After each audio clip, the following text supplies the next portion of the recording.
Coach McLachlin, congratulations on the sweep over Grand Canyon, top 10 team. What are your initial reactions on the sweep? I was really pleased with how focused our guys were, and really pleased with how well our practices went with our bench guys really performing their roles, so that way we could be as prepared as possible. So our big shout out to them for allowing our starters to execute. I know that you don't want to highlight one player, single player, but was there a player that really stood out to you tonight? That's a good question. I don't know. I haven't even seen the stat sheet yet, so I don't know. But off the top of my head, I don't know. I kind of think in terms of groups. So I thought our blocking was great, and I don't know if that was just one specific guy.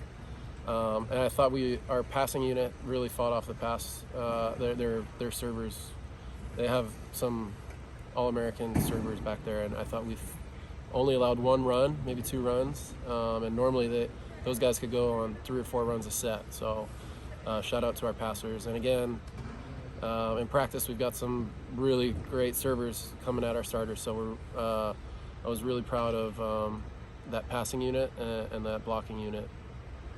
How much do you think the service game really impacted how well you guys were blocking tonight? I think it was great because our float servers were scoring, and they were putting pressure on them, so that allowed our jump servers to put even more pressure on them. And a lot of times our float servers have been missing a little bit too much, but they scored a lot, and yeah, hoping to do that again tomorrow night. Do you think that their offense at times, especially in the first 2 sets, became predictable because they were not really setting the middles?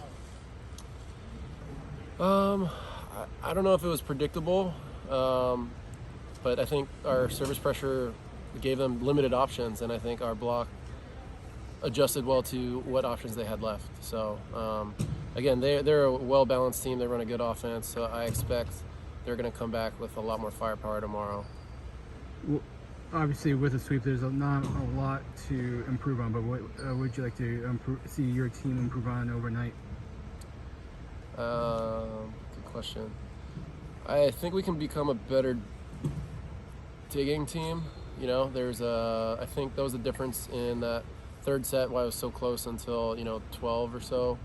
We missed a couple digs, and then I think out of system setting, we missed a bunch of out of system setting that normally I think we're a really good out of system setting team. So clean those 2 areas up for sure. And then I also think offensively, we made a few errors that were like really unforced. And we made a few errors that they had a good block and D around. So if we could eliminate those unforced errors, I think that'd be great. We haven't talked since the news broke that we're named to the associate women's volleyball coach at Indiana. So first off, congratulations. Thank you. And second of all, just take us through the range of emotions. Obviously, you're going to miss a lot of good colleagues and student athletes out here. So let's start with that. What will you miss most about UCLA? Let's see, a lot. I mean, it's a great institution. Love being in California, close to my family and friends.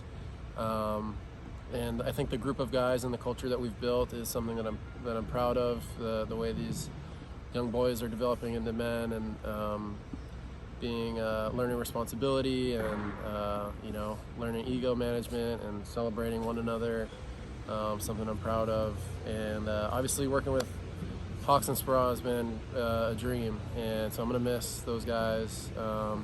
And I was fortunate enough that Coach Aird let me choose to stay through the end of the season with these guys and hopefully be playing in here to end it. And so I started something, so I got to finish it, right? So that was kind of a no-brainer, but it's bittersweet leaving something that is so positive. It's not leaving something that's negative is really easy and a change of pace, but leaving something that's so good it wasn't an easy decision. But I think career-wise, it's a good move, and I'm excited to take my family to a new place and go through a new challenge career-wise, relearn the women's game, which I'm excited about. I really enjoy the women's game. I think they do some great things, and I have a lot to learn. So there's definitely, it was a long plus and minus checklist, pros and cons, but I think it's a good and exciting move. Specifically, obviously, you could have taken a lot of different jobs with your pedigree as both as a former player, but also as a coach. Why Indiana? I don't know if I don't know that maybe you. If only you were an AD, Jonathan, then you would hire me, hopefully. But it's competitive, you know. And so when Steve called and when I interviewed, it's I don't know. Big Ten is where it's at, and I think they do things right. And I have a lot to learn from that conference. I think there's some of the best coaches in the world are in that conference, and I'm really excited to learn from Steve and Rachel, who's great on the women's side, and so I'm really excited about that. And yeah, I don't know. I think it's a really competitive side, and so when I had the opportunity, it's really hard to pass up. Well, selfishly, I hope that you don't get out there until late May, which would mean that you guys have a long run in NCAA tournament. So, well, again, congratulations on the new gig, and we wish you nothing but the best of luck the rest of this season and in Indiana. Thanks. Appreciate it, Jonathan.